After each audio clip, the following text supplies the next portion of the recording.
What is going on, guys? The Minecraft here, back at it again for another video. In this video, we'll be doing the entire fuel system. Now you're gonna see at the end of the video, or towards the end of the video, we're still missing one fitting, and this one fitting that we have is a dash 8 and a dash 8. We're gonna have to trim the throttle body.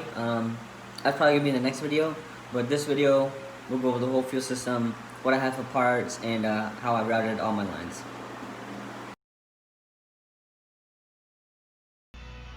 Alright, as you guys can see, this is what we got for our fuel system.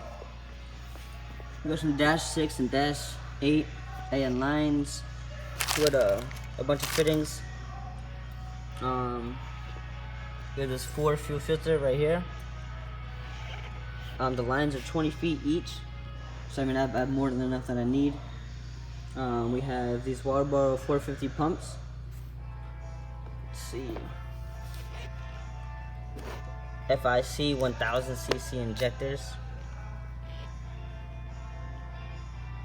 Beautiful. Moving over here to the fuel pressure regulator. We got the Euromotive fuel pressure regulator. And then we have a whole new hanger from Autosports_engineering. They provide everything that you need for the kit. So hopefully we can get this done. It's pretty self-explanatory. We're waiting on a new fuel reel and a couple more fittings, and we should be good to go. Alright, give you guys a quick update. So, we got the fuel pumps installed on the hanger, and we take out the race seat, and you take this off right here, and take all that out. You can get to your fuel hanger. Once you get this cover off, just turn those and the cover comes off. Undo the plug, and then you take these 6 bolts off. Those 6 bolts are 8mm, and then you're gonna have to take this little hose off, and then your hanger will come out. Right, so to get this off right here is these 2 clips. You can see them right here. You pinch them together. Like this, and then this just pulls right off. It's a little hard, you're gonna need 2 hands, so yeah. Now we can go ahead and push this aside to make sure no fuel falls out, and get this hanger out. Alright, so once you guys get the fuel hanger almost out, they're gonna come with this right here. This is gonna be on the fuel hanger itself. You just pry one side, pry the other side, and it slides right out, and then the fuel hanger, you have to finesse it, but it comes out fine. Alright, so you guys can see what I was talking about. This right here where it comes onto. Just unclip it on both sides and slide right out. Out with the old and with the new.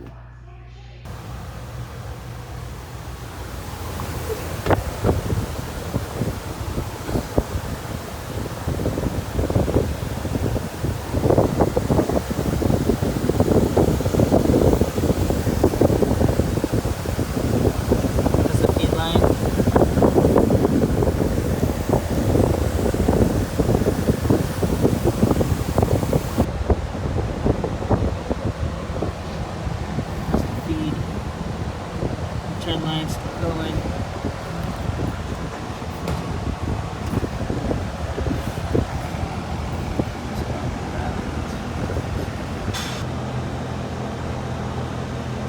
The little bracket right there holds it there. To give you guys a quick update, we're working hard. I haven't really filmed much on it, but we have the fuel hanger in there. The fuel pumps are not in yet. I'm gonna do a Walbro 450 fuel pump.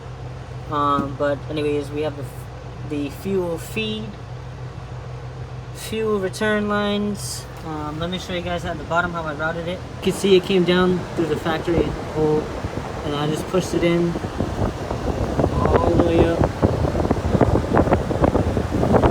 And then we have, this is our feed right here, the one that has just a fitting on there. I'm waiting on a Y to come in because this dash 6 line for the feed, and the fuel filter is a dash 8, so I'm waiting for a Y to come in. And then you can see the fuel return line continues up. See, it came off the factory location Then right here we have a fuel pressure regulator. We drilled some holes and just mounted it there. This hole right here was already there, this one, so I just drilled the hole on the other side, and as you can see, it's sturdy, it's not going anywhere. We just have to run this line right here. We had it marked off. From there we'll go to the fuel rail, and this right here we'll go to the fuel rail. It's this dash 8 line that comes from the fuel feed. Yeah, one step closer. Next we have I took out the intake manifold. We're gonna paint that to match the valve covers and just make it look a little bit better. And then we have the fuel rail coming in, waiting on fittings. But we also already showed you these 1000cc FIC injectors ready with a bunch of fittings. Oh, we also have this AEM air fuel ratio gauge. I'm gonna paint that tonight.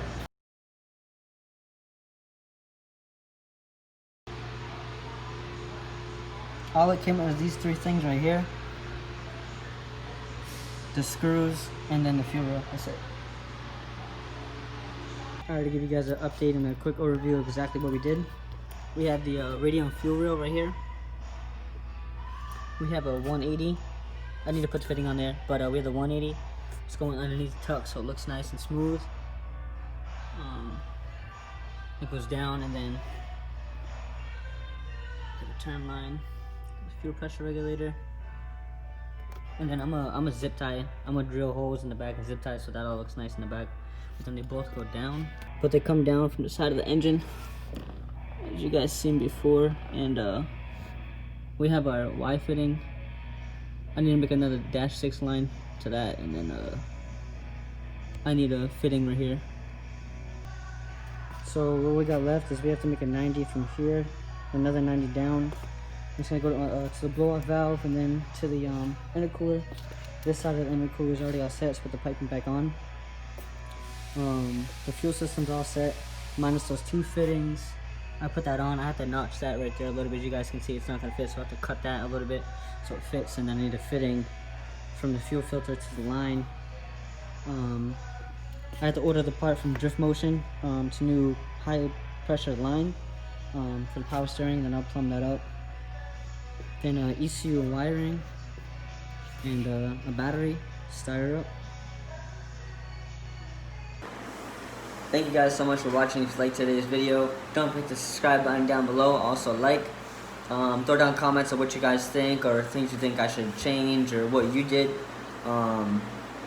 Like I said, we just had to make that new intercooler piping, the 90-90, and then straight down for the blow-off valve, and that'll be fine. We're waiting on the ECU wiring. The last thing we're going to do is ECU wiring because how much money it is. It's going to be a little bit pricey on that, so I'm going to wait. I already ordered the Drift Motion high pressure line for the power steering. Other than that, it's just low pressure lines, rubber hoses, so that really shouldn't be that hard. The next video, we're going to install the power steering setup. We might do that after we get it back from the shop because I'm sending it to my buddy's shop to do all the welding. We also have a tile wastegate coming in, the 46mm tile wastegate coming in. We might have that come out the hood. I'm not sure yet on that because if it rains and water, it's not good. So we have to figure that out. A battery, coolant, oil. This is like the final steps of the build, and I couldn't be more excited to have this thing finally done and driving and being able to move under its own power. Also, we have to tune this car. I'm shooting at absolute most 500 horsepower. That's plenty, more than enough. We're gonna get a boost controller so we could have different settings. I want like 350, 400, and 500. Yeah, and then we'll go from there. But soon, should be able to start soon.